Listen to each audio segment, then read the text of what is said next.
दहाड़े उदयपुर की घटना को याद करते हैं तो हृदय दहल उठता है। कन्हैयालाल की हत्या का अंजाम दिया जाता है, राजस्थान का प्रशासन मौन स्वीकृति देता है उनको। तो विश्व के अंदर नेतृत्व करने वाला देश और उसका ये एक राज्य, हमारा पड़ोसी राज्य आज भारत का सबसे शक्तिशाली राज्य बना है, तो उसको देख करके हमें राजस्थान को भी एक शक्तिशाली राज्य बनाना होगा। हम जिस स्थान पर बैठे हैं उस स्थान को ध्वनि से कैसे पवित्र कर सकते हैं, इसको लेकर के हम पुनः एक बार जयघोष करेंगे।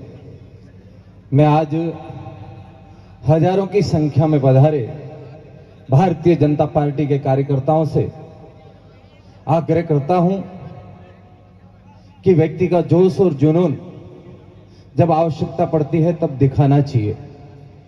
और मैं आप सबसे अपेक्षा करता हूं कि आज इस रणचंडी के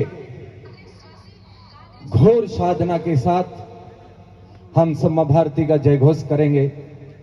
भारत माता की, भारत माता की।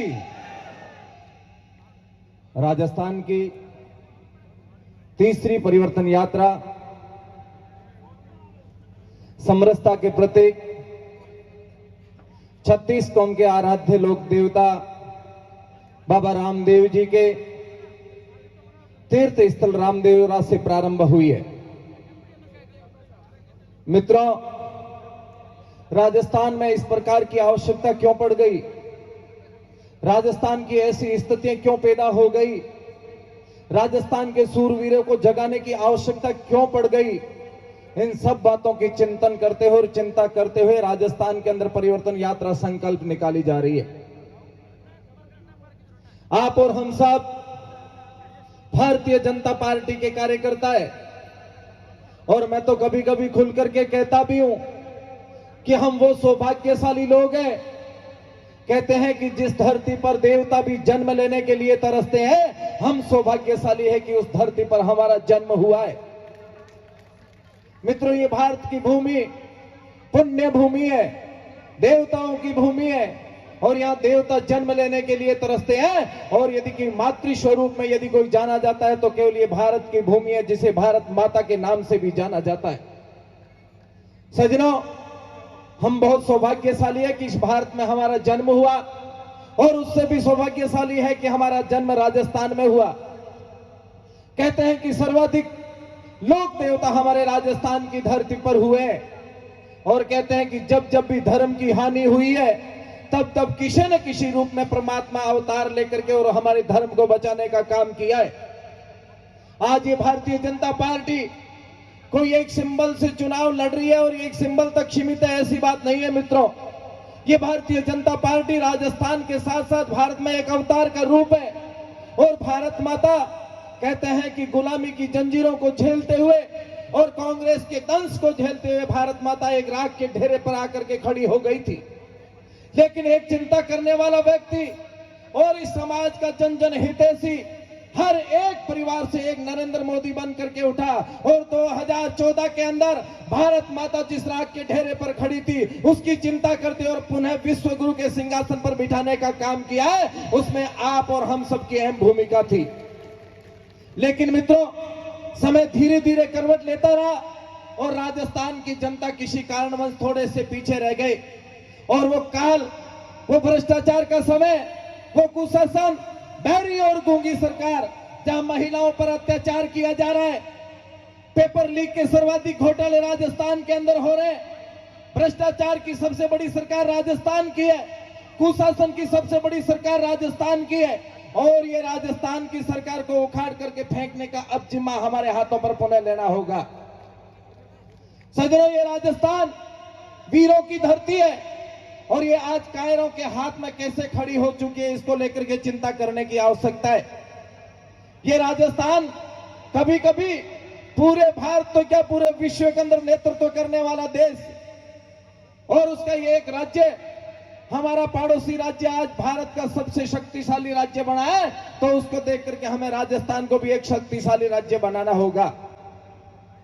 मित्रों, हमारे पूर्व वक्ताओं ने बहुत यहाँ की समस्याओं को लेकर के अवगत करवाया है। मैं आप सबसे आह्वान करना चाहता हूं कि भारतीय जनता पार्टी का उम्मीदवार कमल का फूल है।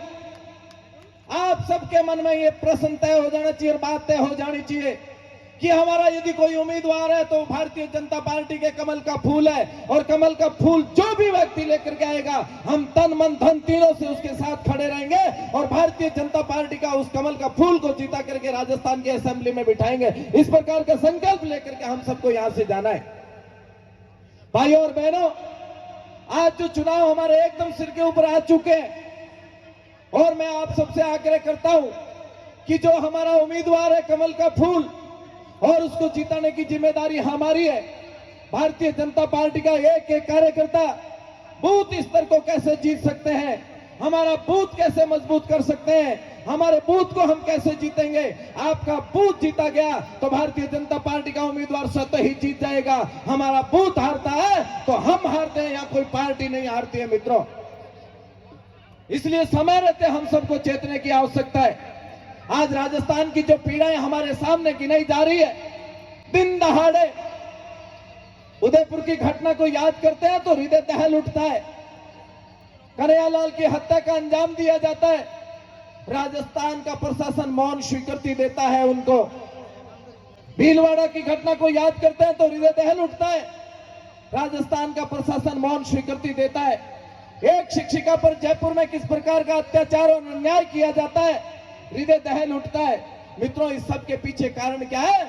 यहाँ की मौन सरकार जो एक तरफ से उनका खुलेआम समर्थन कर रही है। मैं आप सबसे आग्रह करना चाहता हूं, समय आ चुका है मित्रों, और समय के साथ हम सबको चलना होगा। राजस्थान की पूरी जनता हमारे साथ चलने के लिए तैयार है। साचौर विधानसभा की जनता हमारे साथ चलने के लिए तैयार है। केवल उनका नेतृत्व करने वाले लोग चाहिए। और मुझे आशा और पूरा विश्वास है कि आज हमारी जनसभा में हजारों की संख्या में जो कार्यकर्ता पधारे हैं, आप में नेतृत्व करने की क्षमता है, और आपका ही नेतृत्व राजस्थान को विजय संकल्प और लेकर के जाएगा।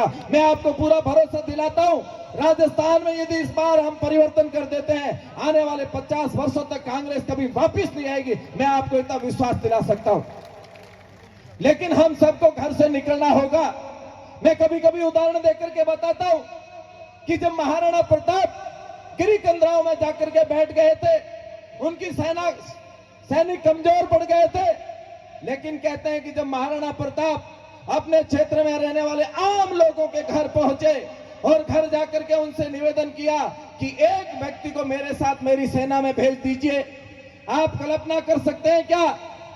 एक मां ने अपने बेटे को तिलक निकाल करके भेजा, एक बहू ने अपने पति को तिलक निकाल करके भेजा, एक बहन ने अपने भाई को तिलक निकाल करके भेजा। उस मां को भी पता था, उस बहन को भी पता था, उस बहू को भी पता था कि जो युद्ध में जाता है वो कभी लौट करके नहीं आता है। फिर भी उन लोगों ने हिम्मत की थी और वो उस समय युद्ध लड़ते हैं और महाराणा प्रताप जीत जाते हैं। मित्रों, मैं आप सबसे आग्रह करता हूं कि बलिदान देने की आवश्यकता नहीं है अब, लेकिन समय के बलिदान की आवश्यकता है। आने वाले जो 3 महीने मैं आप सबसे हाथ जोड़ करके आग्रह करता हूं, विनती करता हूं, प्रार्थना करता हूं कि हम सबको, हर एक व्यक्ति को घर छोड़ना होगा 3 महीने के लिए।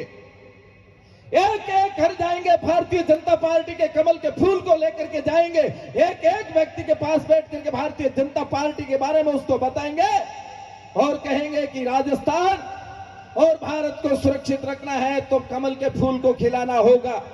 आपका 3 महीने का बलिदान, मैं आपको भरोसा दिलाता हूं, राजस्थान के 50 वर्षों की सरकार तय करेगा। इसलिए हमको क्या करना है वो आप सब सोच करके यहां से जाए। लेकिन भाइयों और बहनों, उम्मीदवारों के रूप में हमारे सामने बहुत सारे उम्मीदवार खड़े हैं।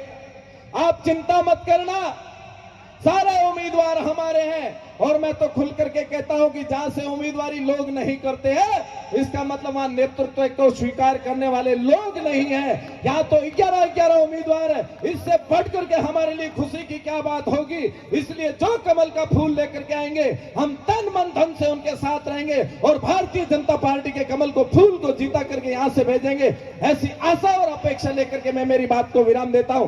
भारत माता की।